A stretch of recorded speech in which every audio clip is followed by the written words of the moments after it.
Bom dia! Sexta-feira, 13 de maio de 2016. 13 de maio é uma data histórica, minha gente. 13 de maio de 1888. Nós tivemos a Lei Áurea. 13 de maio de 1917. Aparição de Nossa Senhora de Fátima para quem é católico. Então é uma data histórica. E hoje, 13 de maio, sexta-feira, nós vamos falar sobre honorários. Não é? É o que nós queremos que você mais ganhe. Para falar sobre isso, a nossa convidada, você já conhece ela. Nem apresentar, porque já se conhece ela de cor e sorteado. Okay? A doutora Rosângela Martinelli, que é conselheira do CREF São Paulo, advogado, perita judicial da área federal, se não falha a memória, ela vai me confirmar.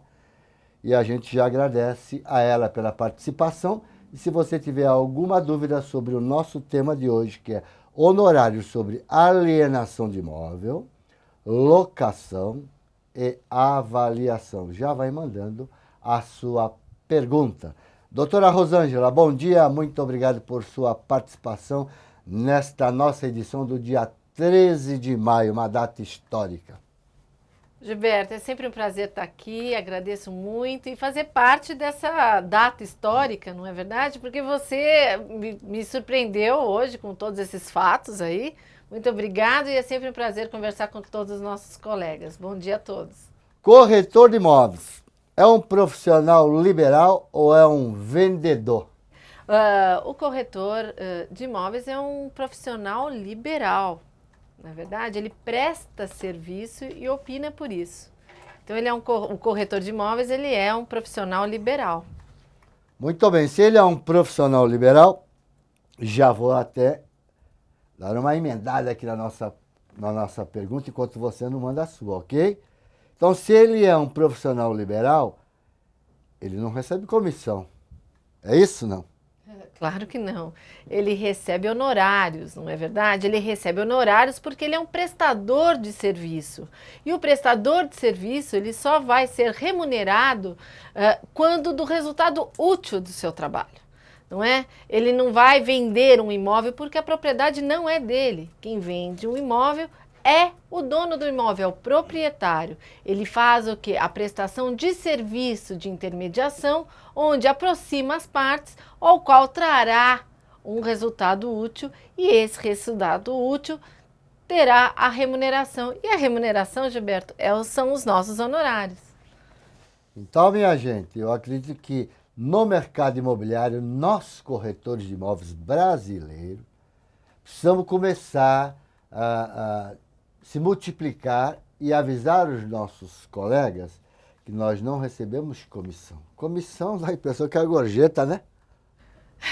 Dá a impressão que é, né? E a gente trabalha tão duro, né, Gilberto, para a gente receber uma gorjeta ou uma gratificação, ou um agrado, ou uma garrafa de uísque, como alguns anos atrás. Não, eu vou te trazer uma garrafa de uísque, obrigado, mas são honorários, porque o trabalho ele é objetivo, importante, traz o resultado, portanto tem que ser remunerado à altura. Olha, gente, só dando uma pinceladinha aqui, quando ela falou da garrafa do uísque, foi o pai dela que contou para ela, tá certo? Não é do tempo dela, não. Tá certo, Rosângela? Olha, é porque eu também não tomo uísque, mas certamente isso vem uma história do passado, não tenha dúvida. É do passado, né? Então, já que nós estávamos falando também do passado, voltamos a 1888, 1917, né? É verdade. Muito bem, agora vamos falar uma coisa. Numa disputa judicial, o corretor está em busca do honorário dele. Agora, como é que fica mais? Honorário, se ele prestou serviço, já é um caso concreto. O camarada que não pagou, ele vai fazer o camarada cumprir o trato que ele fez. Agora, quando fala-se comissão, vai ver o mérito da questão. Ele merece ganhar essa comissão, não merece? Ele fez por merecer? Como é que é isso, Rosângela? Olha, então aí tem que ser preventivo, não é, Gilberto? Todo corretor de imóvel, de uma forma bastante clara, tem que expor ao seu cliente a forma de trabalho. Nada melhor que fazer isso através de um contrato de prestação de serviço. Deixar certo as regras, quais são os objetivos a serem alcançados, não é? E aí, então, a partir daí, com esse trato expresso, fica muito mais fácil você ir atrás dos seus direitos. Não que isso, caso você não tenha esse trato por escrito ou esse contrato feito expressamente, você não tem o direito de procurar os seus direitos. Mas é claro, será sempre honorários, jamais comissão. O comissionado é aquele que não tem como base o fim, o objetivo fim do negócio, né? É como você entrar numa loja, você vendedor desta loja, vai vender, você já tem um salário fixo e ganha uma comissão pelo outro resultado que você vai obter. Não é o caso do corretor de imóvel.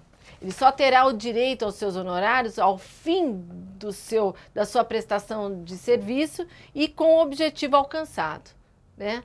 Então, é por aí, Gilberto. Comissão é um pouquinho diferente daquilo que o corretor habitualmente usa como termo, como objetivo final do seu salário. Eu não sei se eu consegui ser muito clara, viu, Gilberto? Mas deixar claro, o corretor de imóvel recebe honorários, não comissão. Deixou muito bem esclarecida essa questão. Eu vou até colocar comissão, quando você fala 6%, olha, mas é muito, né? Honorário é honorário. Mas honorário é tanto, acabou. Olha, psicologicamente a coisa funciona. Certo. E lembrando que a doutora Rosângela falou, né? Quem vende não é o corretor, é o vendedor. Quem vende é quem assina. Então, é importante também nós, corretores de imóveis brasileiros, começar a mudar o nosso vocabulário. Olha, o mês passado, quantos imóveis você vendeu? Aí o cara fala, 4. Você é rico, hein? Tá com a grana, vendeu 4 imóveis. Não é verdade, doutora Rosângela? Sem dúvida nenhuma. Esse é um hábito também, né? É do tempo do uísque, viu, Gilberto? Que quando os corretores comentavam que, eu vendi. Não, eu intermediei, eu trabalhei, né? Eu prestei um serviço, né, com a finalidade de venda de uma propriedade e atingir. Aí que tá. E a termologia, né, os hábitos, elas têm que ser. O mundo está mudando, não é, Gilberto? E as coisas estão indo para o seu lugar. Então, é mais uma coisa que nós temos que encaixar aí no nosso meio imobiliário e para os nossos colegas. A comissão, ela realmente está mal empregada aqui para a nossa categoria. São honorários e esses honorários eles têm que ser honrados, sem dúvida nenhuma. E essa questão psicológica dos 6%, 8%, seja lá o que você efetivamente concordar, não é? Ele deve ser cumprido, mas tem que ser exposto dessa forma, são os meus honorários. Eu vou prestar um serviço e o objetivo a ser alcançado será remunerado. Muito bem, lembre-se do que a doutora Rosângela falou, documentação. O corretor precisa começar a aprender a trabalhar, não é, com documento. Ainda está muito verbalizado a coisa. Documento, não é, doutora? Olha, Gilberto, eu costumo dizer o seguinte, o que a gente escreve não se esquece. Então, nada melhor do que a gente fazer o quê, né? Nós, corretores de imóveis, deixarmos claro, né, através de uma contratação expressa, as regras do jogo, porque assim elas não se mudam e também não se esquecem. Então, a forma, e não é necessário fazer um grande contrato, um contrato com muitas laudas, nada disso. O que é bom é ser feito uma contratação com poucas cláusulas, né? Ou pontuar exatamente o que será feito, qual será a prestação de serviço, quais serão as suas obrigações e seus direitos, e aí então você passar a expor isso para o seu cliente de forma muito clara, tranquila e poder então fazer jus como um profissional que os nossos colegas são e nós também, lógico. Esse contrato eu acredito que umas 2 folhas é o suficiente. Claro. Já que nós estamos falando em documentação, estamos aqui ao lado de uma advogada, é importante lembrar que também a questão da captação, a autorização, é importante, porque ele pode te livrar de vários futuros problemas. Não é? Se você tem a autorização, você vai evitar de estar contratando a doutora Rosângela para te defender, não é verdade? Doutora, autorização, documentação para o corretor é tudo, até ficha de visita. Comenta sobre isso, que é importante para a pessoa poder, lá na frente, se a pessoa não for querer remunerar os seus honorários, ele tem como se defender e fácil ganhar, né? Mas eu acho que a gente está aqui hoje, né, Gilberto, é justamente para conversar com os nossos colegas para que eles não precisem de advogado em momento nenhum. Nós, corretores de imóveis, não precisamos de advogado desde que a gente cumpra o código de ética, porque a nossa obrigação, quando da captação da propriedade para venda, é ter uma autorização expressa, né, do proprietário, para que a gente possa intermediar essa propriedade, que a gente possa fazer a divulgação dela e assim por diante. E que tenha os termos e as regras do jogo, né, para que a gente possa continuar a prestar esse serviço. A captação, ela também é fundamental. O imóvel registrado, está bem colocado, bem fotografado, o registro, juntamente com a autorização, ele faz parte de uma história para que você, corretor, um dia mais tarde, se precisar, estar calçado e prevenido com esses documentos. Nós não vamos precisar de um advogado para nos defender, desde que nós tomemos todas as precauções, porque certamente ninguém vai contradizer algo que já foi ali atrás expresso e concordado. E aí que eu continuo falando, viu, Gilberto? O que está escrito não se esquece. Vamos falar também sobre locação, honorário sobre locação. O que eu cobro do meu cliente? É honorário, é taxa? Como é que funciona esta questão de locação? Que é um bom negócio, viu, minha gente? Vamos lá, deixa com a doutora Rosângela. Olha, Gilberto, eu costumo dizer também que eu tenho no meu escritório e na minha imobiliária administração de propriedades. Muito bem. Essa administração é o que paga nossas contas, não é? Paga a conta de telefone, mas ela deve ser muito bem feita e muito bem. E não é uma taxa, eu não cobro taxa de administração, eu cobro honorários para administrar a propriedade, porque eu estou fazendo uma prestação de serviço, ok? O valor de percentual a ser abatido do valor recebido pela locação, isso é um trato. Nós temos sim uma tabela, né, feita pelo sindicato, homologado pelo Cresce, ao qual nós temos aí um percentual, certo, Gilberto? Ao que a gente pode aí negociar com os nossos clientes. Lógico, as taxas elas variam, mas elas sempre têm que ser de acordo com a prestação de serviço ao qual você vai oferecer. No meu escritório, por exemplo, Gilberto, eu uso a nossa administração, os honorários, para que eles possam suportar, se caso necessitar, uma assessoria jurídica, por exemplo, ok? Se houver essa prestação de serviço, o cliente lá na frente, o nosso proprietário, não vai ter mais esse custo. Ok? Então, tudo isso está dentro da nossa negociação do percentual a ser cobrado. Mas, sem dúvida nenhuma, sempre será o primeiro aluguel honorários, quando nós fazemos a intermediação, ou quando o cliente nos traz o imóvel já ocupado com o locatário, que nós, então, cobremos a nossa administração mensal, que também é honorários mensais. Fábio de São Roque. Bom dia, Fábio. Uma autorização, doutora Rosângela, de intermediação serve como um contrato ou há necessidade de ter autorização e um contrato de intermediação? Fábio de São Roque. Oi, Fábio. Obrigado. Ótima pergunta. Você pode fazer os dois assuntos são assuntos distintos, mas eles podem ser conciliados num único documento, ao qual o proprietário lhe dá autorização de divulgação da propriedade pelo preço por ele estabelecido e ao qual você também aproveita e já coloca, em caso de intermediação, quais serão os seus honorários, ok? Que nós aqui sugerimos que não seja nunca menor do que 6%, não é? Porque afinal de contas o nosso trabalho é muito duro, importante e vai trazer um resultado útil àquele que deseja. Então, nesse mesmo documento, você, além de ter autorização para divulgação da propriedade nas vias de comunicação, jornal, escrita, expressa, de voz, de vídeo, que você também possa ter as regras do jogo em caso de intermediação, que aí estabelece já os seus honorários, ok? Paulo Soares, aqui de São Paulo.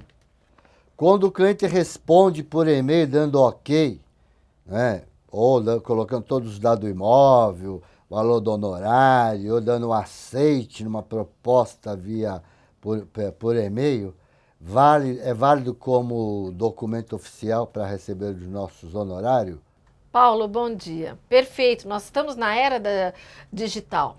Nós temos que considerar, e hoje os tribunais têm sim aceito vários documentos e trocas de e-mails como documentos provando algum assunto. E eu considero sim um documento válido, expresso e a declaração de vontade da pessoa. Então, hoje sim, nessa nossa era digital, onde o mundo ficou muito pequeno, justamente com essa facilidade, esse documento ele é válido para que possamos exercer a nossa profissão de forma bastante tranquila. Celso Barros, olha, meu amigo Celso Barros lá do Guarujá, honorários são passíveis de dedução do imposto de renda? Dedução não tem que pagar, né? Muito pelo contrário, colega, não é? Os honorários, eles são passíveis de tributação, não é? Mesmo porque você precisa exercer, aí, se caso seja através da imobiliária, vai emitir nota fiscal da pessoa jurídica, ou se não, se você for um MEI, não é, Gilberto? Será também necessário recolher os tributos dentro da legislação aí, da cota à parte. Mas sempre honorários você terá que responder pelo tributo, recolher tributo e não isenção. A não ser que você esteja dizendo em relação contrária. Se o proprietário que pagou a comissão, ele estará isento, veja, é uma outra situação. O proprietário, quando da venda de uma propriedade, de um imóvel, ele pode sim destacar na hora da declaração de renda que ele pagou os honorários para o corretor, porque certamente esse corretor, esse colega, ele emitiu a nota fiscal e já recolheu o tributo desta cota à parte, o qual o vendedor só vai declarar o que é de responsabilidade, o que ficou líquido, não é? Para ele e recolher o seu imposto sobre este valor, para que assim não caracterize, Gilberto, a dupla tributação, ok? Muito bem, vamos lá. Vamos falar sobre tabela de remuneração, né, do Sindicato de Corretores de Imóveis, que é referendada pelo Conselho Pleno do Cresce, no Cresce São Paulo, no nosso caso, né? Vamos falar sobre essa questão da tabela de remuneração e o respeito que devemos ter à tabela, porque se a gente não respeitar a tabela, nós vamos ter problema, não é isso, doutora Rosângela? Nós vamos estar infringindo o nosso código de ética, não é? Estaremos sujeitos, inclusive, de uma sanção perante o nosso conselho. Cumprir a tabela, respeitar, não é só uma obrigação, mas também o entendimento por nós, Gilberto, de que quem dá valor ao nosso trabalho somos nós mesmos, tá? E é claro que esse valor ele se materializa nos honorários, mas se nós não nos dermos valor e aceitarmos por parte de um proprietário, não, se você não aceitar, eu só pago tanto, ele estabelecer os nossos honorários, não é? Ele está dando valor ao nosso trabalho. Eu considero o meu trabalho muito importante. Eu faço ele, eu acordo cedo, eu vou para o meu escritório, eu não tenho hora para voltar, eu atendo o meu cliente na hora que ele necessita e que, lógico, é possível, porque dependemos às vezes de terceiros, documentos, cartórios e assim por diante, mas eu estou prestando um serviço e ele tem valor. Eu tenho responsabilidade por aquilo que eu estou fazendo. Portanto, ele tem que ser bem remunerado. Os meus honorários têm que ser à altura ao meu trabalho. Então, eu não estou ganhando muito e também não estou ganhando pouco. Eu estou ganhando o que é de direito. Então, eu acho que nós temos sim, acho não, é o que nós temos que fazer. Não é uma opinião pessoal, Gilberto. é um dever nosso respeitarmos a nossa tabela de honorários, mesmo porque, se eu não a respeitar, eu vou estar infringindo também, oferecendo a concorrência desleal com os nossos companheiros. Código de ética, né? Infringindo o código de ética, certamente. Então, eu acho que a linha de raciocínio para os nossos colegas é essa, né, Gilberto? A gente estava falando em tabela, nós temos tabela de remuneração, venda, alocação, mas também nós temos uma portaria aqui no estado de São Paulo, né, que ela chama Portaria 3.200 do ano de 2006. É sobre honorários, né, ou comissão, vamos ver, deixa ela falar, honorário ou comissão de avaliação de imóveis. Explica para nós, doutora Rosângela. Então, mais uma aqui, né, para a gente poder comemorar, porque são 10 anos, né, Gilberto, dessa portaria. Você vê que coisa, como passa rápido. Essa portaria, não é, o Cresce adotou para que os corretores pudessem se basear no momento de uma avaliação, não é? Essa tabela, ela deve ser, sim, respeitada, ok? Também porque ela pode estar atrelada aí no nosso código de ética, ok? E ela diz respeito a essa portaria 3.200/2006, especificamente sobre avaliações de imóveis, tá? Tanto para alocação quanto para venda, Gilberto. Então, ela deve ser, sim, respeitada, os valores ali dos nossos honorários estão estabelecidos e posso te dizer também que são bastante, como se diz assim, eles são favoráveis a nós. Quem quiser, né, abrir o seu leque de trabalho nesse tempo aqui, não é, de baixa de vendas, tá aí uma outra alternativa de ganho. Fazer as avaliações, cobrar por isso e ter aí uma tabela para demonstrar para o seu cliente que você não está... eu acho que vale isso, então, portanto, os meus honorários também. Não, nós temos uma tabela para nos basear e aí, então, demonstrar para o nosso cliente que isso tem uma regra e que não é aleatório. Muito bem, e quando se fala na tabela de remuneração do sindicato, que é homologada pelo Conselho Pleno do Cresce São Paulo, nós temos lá também que falar de avaliação. Então, veja bem, uma opinião por escrito, não é uma opinião numa folha de papel A4, não é uma opinião, como fosse uma avaliação, pode ser feito até um parecer técnico de avaliação. O valor mínimo de uma opinião é R$650. Aqui no estado de São Paulo é mais barato, porque em outros estados normalmente é R$1.000, R$900. Aqui é 650.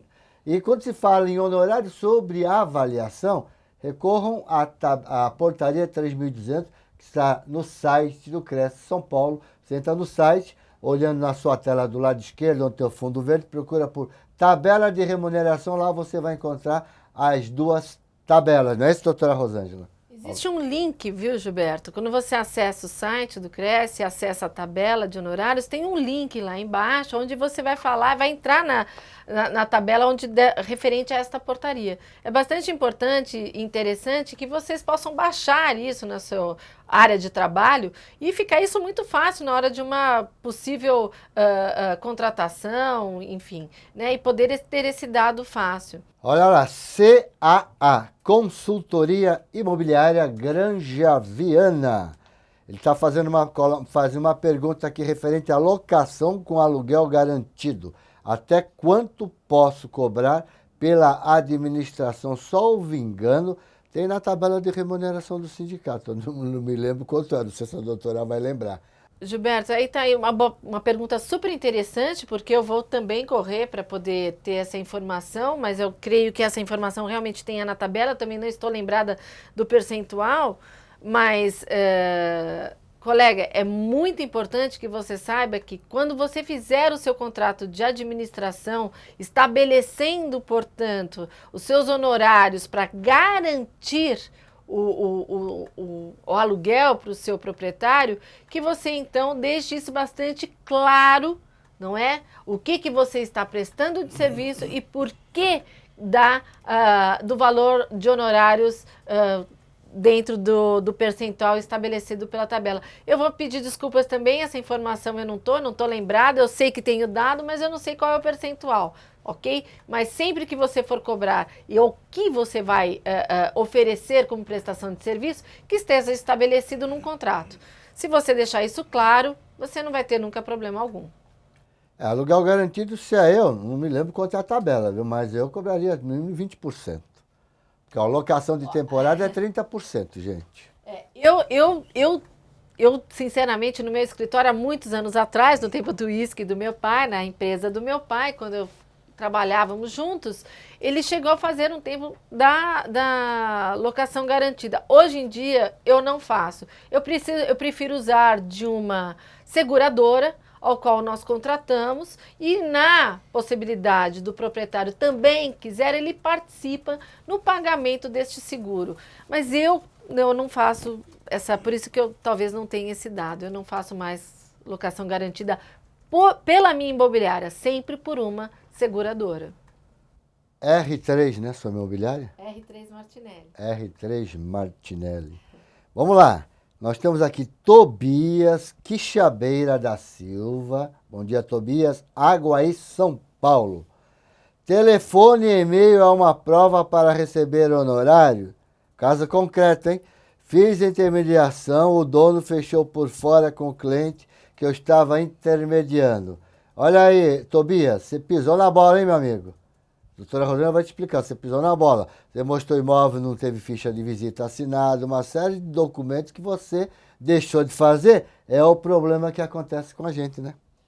Mas se eu estou entendendo o que o Tobias falou, ele tem e-mail. Se ele Tem tiver e-mail. se os e-mails trocados, onde deixa claro que a pessoa tinha interesse, fez uma proposta, ok? Porque você não explicou aqui direito, Tobias, se ele fez uma proposta por e-mail e por acaso essa proposta não fechou através de você, mas ele por fora fechou, veja, o que você precisa, até mesmo para fazer prova numa tentativa de recebimento de honorários, você tem que ver se você tem uma história, se você tem uma história fácil de ser entendida perante um juízo. E você, então, aí formar os vínculos. Lógico, a ficha de visita é o meio de prova, ok?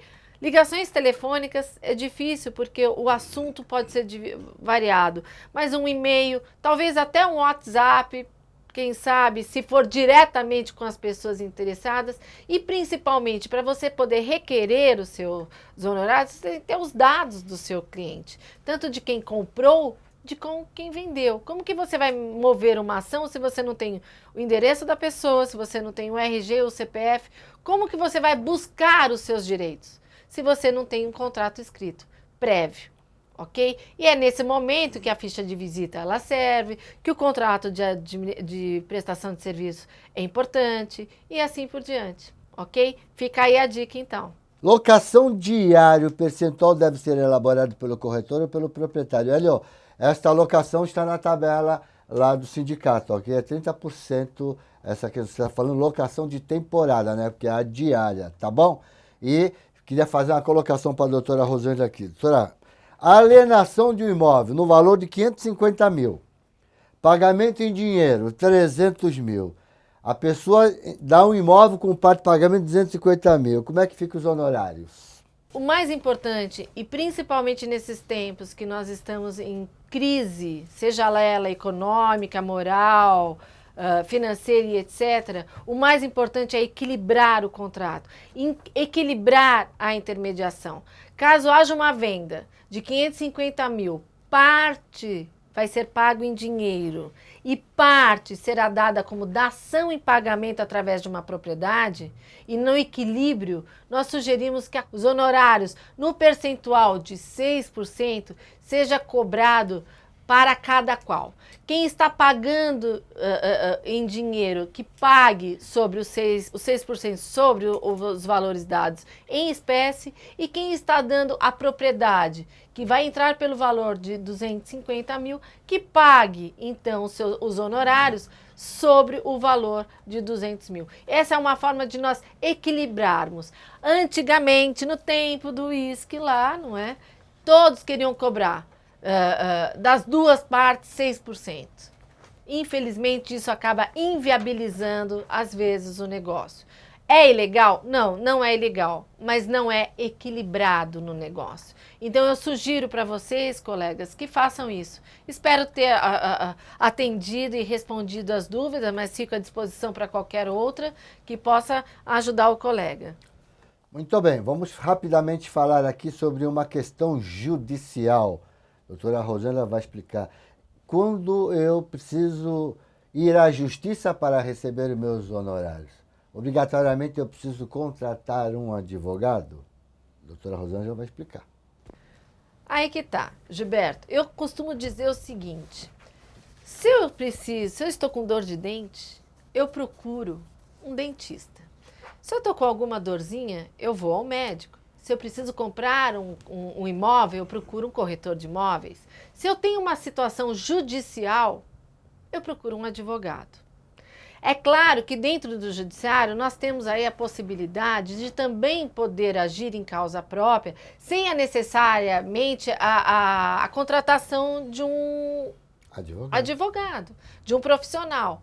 Né? Mas temos um limite para isso, que é de 40 salários mínimos, onde nós podemos então entrar no juizado especial de pequenas causas. Mas lembre, colega, a sua atividade não é o direito, a não ser que você seja advogado. Mas, se você tiver assistência de um advogado, talvez o seu objetivo seja alcançado com mais tranquilidade, tá certo? Mas a necessidade de um advogado é, a partir do momento que os seus honorários ou a questão que você vai adentrar seja acima de 40 salários mínimos. Aí a necessidade é obrigatória. Agora, se não, você pode sim, no juizado especial de pequenas causas, fazer isso sem a necessidade do auxílio de um profissional. Então, para encerrar nosso programa de hoje, eu gostaria de deixar a palavra livre para a doutora Rosângela Martinelli fazer as suas considerações finais. Bom, primeiro agradecer a todos que estão aqui, que disponibilizaram do seu tempo e tiveram interesse por esse assunto de honorários. Então, colegas, a dica de hoje fica que vocês possam, então, de uma forma simples e clara, contratar com o seu cliente as regras do jogo, né? Para que você não precise, um dia mais tarde, de um profissional, de um advogado, não é? Eu acho que a gente não precisa, desde que tomemos aí as precauções necessárias. Lembrando sempre que nós temos um código de ética e ele deve sim ser respeitado. E além disso, não é, valorizar a nossa profissão. Porque eu tenho sim formação em direito, mas o que ajuda, né, na mantença do meu lar e da minha casa é o meu trabalho como corretora de imóveis. Ok? Então vejam, vamos fazer tudo dentro das regras, dentro do código de ética, valorizar o nosso trabalho porque ele é importante e fundamental para muitas situações. Aproveitem da sua capacidade para aprimorar os estudos, para poder fazer as avaliações imobiliárias, até mesmo aqui perante o judiciário em São Paulo e aí em outras capitais, tenho certeza que também estamos seguindo para o mesmo veículo, pelo mesmo fim, e que todos tenham sucesso. Obrigado, viu, Gilberto, pelo convite, não é? Pelas notícias aí históricas, ok? E pelo prazer de estar mais uma vez aqui no TV Cresce. Obrigada. Um abraço forte no coração de cada um de vocês. Tenha uma boa sexta-feira e espero você na próxima sexta. Tchau.